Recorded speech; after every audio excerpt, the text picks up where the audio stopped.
오늘은 시편 97편 1절부터 12절까지의 말씀을 함께 나눠보겠습니다. 어제 우리는 시편 96편에서 명령을 받았습니다. 새 노래로 여호와께 노래하라. 그의 구원을 날마다 전파하라. 민족들 가운데 여호와의 왕 되심을 선포하라 라는 명령이었습니다. 그리고 오늘 시편 97편이 시작됩니다.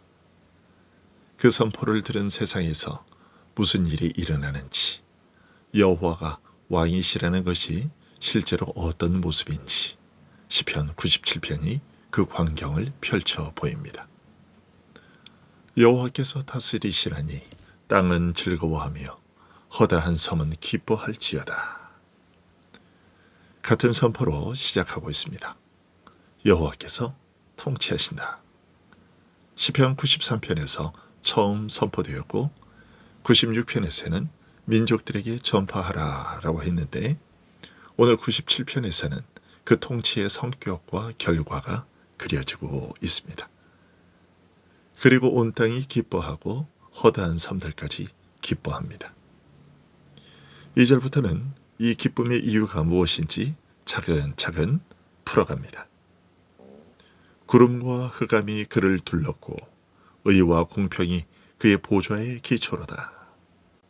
두 가지가 나란히 놓이고 있습니다. 하나는 구름과 흑암이고 다른 하나는 의와 공평, 곧 공의와 정의입니다. 구름과 흑암이 하나님을 둘러싸고 있습니다. 이것은 어디서 본 적이 있는 장면이죠. 출애굽기 19장에서 하나님이 시내산에 내려오실 때입니다. 나 여호와가 빽빽한 구름 가운데서 네게 임함은이라고 했던 그 부분입니다. 그리고 출애굽기 20장에서 백성은 멀리 서고 모세는 하나님의 계시는 흑암으로 가까이 가니라 라고 했던 그 장면입니다. 하나님의 거룩하심과 인간이 가까이 할 수 없는 초월성을 표현하는 이미지죠. 하나님은 구름과 흑암으로 둘러싸여 있습니다. 우리가 그분을 완전히 파악할 수 없다는 것입니다. 그분의 방법은 때로 이해되지 않고 그분의 뜻 역시 때로 불투명합니다. 그리고 바로 이어서 공의와 정의가 나옵니다. 공의와 정의가 그의 보좌의 기초로다라고 선포하고 있습니다. 하나님의 통치는 공의와 정의라는 불변의 기초 위에 서 있다는 뜻이죠. 이 두 이미지가 함께 있는 것이 중요합니다. 구름과 흑암, 이해할 수 없다. 공의와 정의, 그러나 신뢰할 수 있다라는 것입니다. 즉, 하나님의 방법이 내 이해를 넘어서도 그분의 보좌의 기초가 공의와 정의라는 것은 변하지 않는다는 것입니다. 그분을 완전히 이해하지 못해도 그분의 통치가 공의롭다는 것은 안다는 것입니다. 이것이 신앙입니다. 우리가 고통 속에서 왜입니까? 라고 물을 때 하나님이 침묵하시는 것처럼 느끼실 때 그 구름과 흑암 속에서 붙드는 것이 있습니다. 공의와 정의가 그분 보좌의 기초입니다. 그 기초는 흔들리지 않습니다. 이어서 3절부터 6절은 하나님의 나타나심을 그립니다. 불이 그의 앞에서 나와 사방의 대적들을 불사르시는도다. 그의 번개가 세계를 비추니 땅이 보고 떨었도다. 산들이 여호와의 앞 곧 온 땅의 주 앞에서 밀랍같이 녹았도다. 불, 번개, 녹는 산들, 시내산에서 하나님이 내려오실 때의 그 광경입니다. 출애굽기 19장의 불과 연기와 뇌성과 번개와 온 산의 진동, 그 언어가 여기서 다시 나옵니다. 그 중에서도 5절이 가장 강렬한 이미지를 담고 있습니다. 산들이 여호와 앞에서 밀랍같이 녹았도다. 산은 영원한 것의 상징입니다. 인간의 수명으로는 측량할 수 없는 것들입니다. 그런데 그것조차 하나님 앞에서 밀랍처럼 녹습니다. 이것이 무엇을 말합니까? 이 세상에서 가장 굳건하고 변하지 않을 것처럼 보이는 것들도 하나님의 통치 앞에서는 그렇지 않다는 것이죠. 아무리 큰 제국도, 아무리 견고한 권력도, 아무리 강해 보이는 악도 하나님 앞에서는 밀랍입니다. 이 광경을 6절이 마무리합니다. 하늘이 그의 의의를 선포하니 모든 백성이 그의 영광을 보았도다. 불과 번개와 녹는 산들이 결국 무엇을 선포합니까? 하나님의 의와 하나님의 영광입니다. 창조세계 전체가 하나님의 의와 영광의 증인이 됩니다. 어제 96편에서 하늘이 기뻐하고 땅이 즐거워하고 나무들이 환호한다고 했는데, 오늘 97편에서는 하늘이 하나님의 의를 선포하고 민족들이 그 영광을 봅니다. 창조세계가 하나님의 영광의 무대입니다. 그렇다면 그것을 본 자들의 반응은 어떻습니까? 같은 광경 앞에 서 있어도 반응이 둘로 갈라집니다. 7절에서 그것이 드러나는데요. 조각한 신상을 섬기며 험한 것으로 자랑하는 자는 다 수치를 당할 것이라. 너희 신들아 여호와께 경배할지어다. 같은 사건에 두 가지 상반된 반응이 나옵니다. 하나는 수치이고 다른 하나는 기쁨입니다. 먼저 수치를 당하는 자들이 나옵니다. 우상들을 섬기며 허무한 것들을 자랑하는 자들입니다. 허무한 것들은 어제 96편 5절에서 나왔던 그 단어입니다. 민족들의 신들이 헛것이라고 했는데 97편에서 그 헛것을 자랑하는 자들이 수치를 당합니다. 자랑하는 것이 수치가 됩니다. 그리고 바로 이어서 너희 신들아 여호와께 경배하라 라고 나옵니다. 히브리서 1장 6절은 이 말씀을 인용하여 이렇게 말합니다. 또 그가 마다들을 이끌어 세상에 다시 들어오게 하실 때에 하나님의 모든 천사들은 그에게 경배할지어다 말씀하시며, 오늘 본문 97편 7절이 그리스도의 재림 문맥에서 성취되었음을 말하는 것입니다. 즉 오늘 본문 7절에 너희 신들, 이것은 하나님이 부리시는 영광스러운 거룩한 천사들을 포함하여 공중 권세를 잡고 있는 타락한 천사까지 망라하는 모든 영적 존재들을 가리키는데, 그렇게 아무리 능력 있는 영적 존재라 할지라도 여호와 앞에서는 철저히 엎드려 경배해야 함을 선언하는 것입니다. 이어서 8절에서는 기쁨이 터집니다.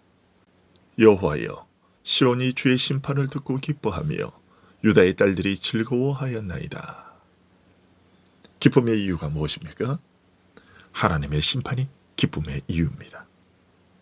어떻게 심판이 기쁨이 될 수 있습니까? 시편 94편에서 보았듯이 억울한 자를 위한 정의의 회복이 심판이기 때문입니다. 공의와 정의의 기초 위에 서 있는 그분의 심판이기 때문입니다. 우상 숭배자들이 수치를 당하는 것을 보고 시온이 기뻐하는 것은 남의 불행을 즐기는 것이 아닙니다. 오래 기다리던 정의가 세워지는 것에 대한 기쁨입니다. 허무한 것들이 허무한 것으로 드러나는 것에 대한 기쁨입니다. 9절이 그 이유를 재확인합니다. 여호와여 주는 온 땅 위에 지존하시고 모든 신들보다 위에 계시니이다. 지존하신 하나님입니다. 여호와는 모든 것 위에 지존하십니다. 그 선언이 93편부터 99편까지의 연작 전체를 관통합니다. 이제 97편은 회종을 향해 직접 말을 건넵니다. 10절입니다. 여호와를 사랑하는 너희여 악을 미워하라. 그가 그의 성도의 영혼을 보전하사 악인의 손에서 건지시느니라.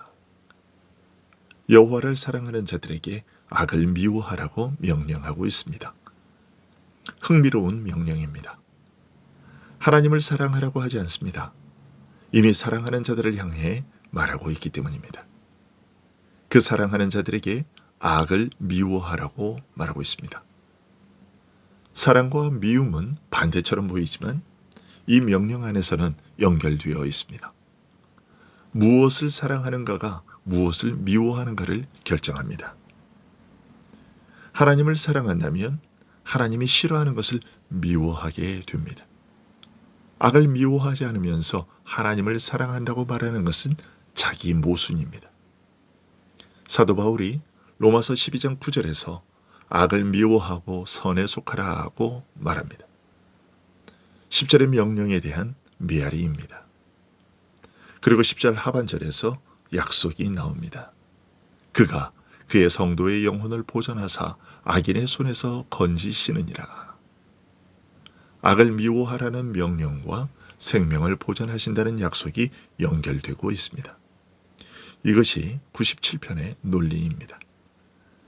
공의와 정의의 기초 위에 서 계신 하나님은 자기 백성을 지키십니다. 그리고 이 시편 전체에서 가장 아름다운 구절이 등장합니다. 11절입니다. 의인을 위하여 빛을 뿌리고 마음이 정직한 자를 위하여 기쁨을 뿌리시는도다. 원어를 보면 이 의미가 더 풍성하게 드러납니다. 빛을 뿌리고 라는 말은 빛이 심겨져 있다는 뜻입니다. 빛이 씨앗처럼 심겨졌습니다. 씨앗은 땅속에 있을 때에는 보이지 않죠. 그러나 그것은 실제합니다. 그리고 자라납니다. 하나님이 의인의 삶의 빛을 씨앗처럼 심어 놓으셨습니다. 지금 어두움 속에 있어도 그 빛은 이미 심겨져 있습니다.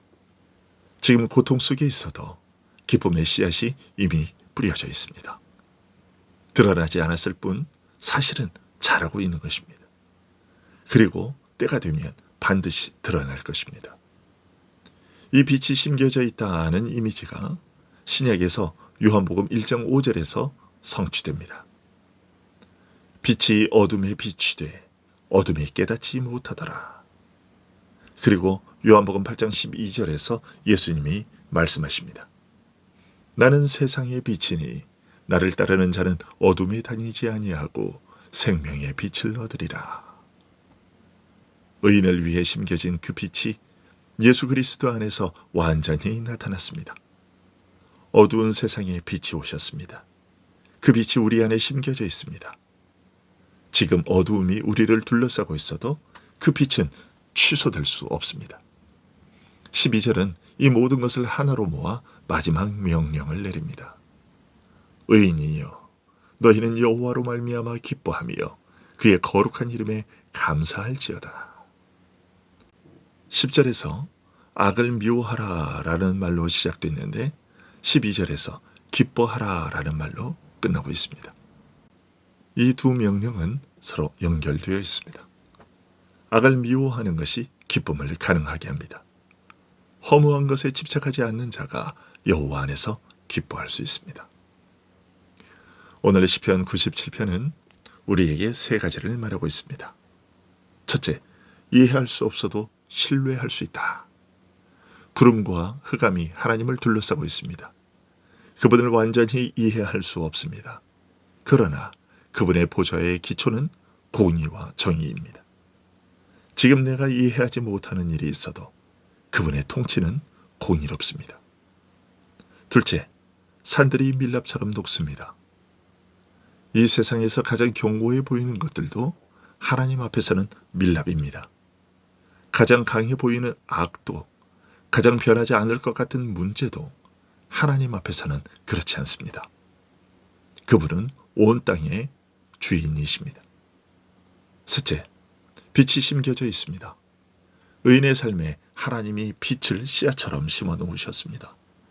지금 어둠 속에 있어도 그 빛은 이미 심겨져 있습니다. 예수 그리스도가 세상의 빛으로 오셨고 그 빛이 우리 안에 심겨져 있습니다. 그러니 여호와 안에서 기뻐하십시오. 그분의 거룩한 이름에 감사하십시오. 기도하겠습니다.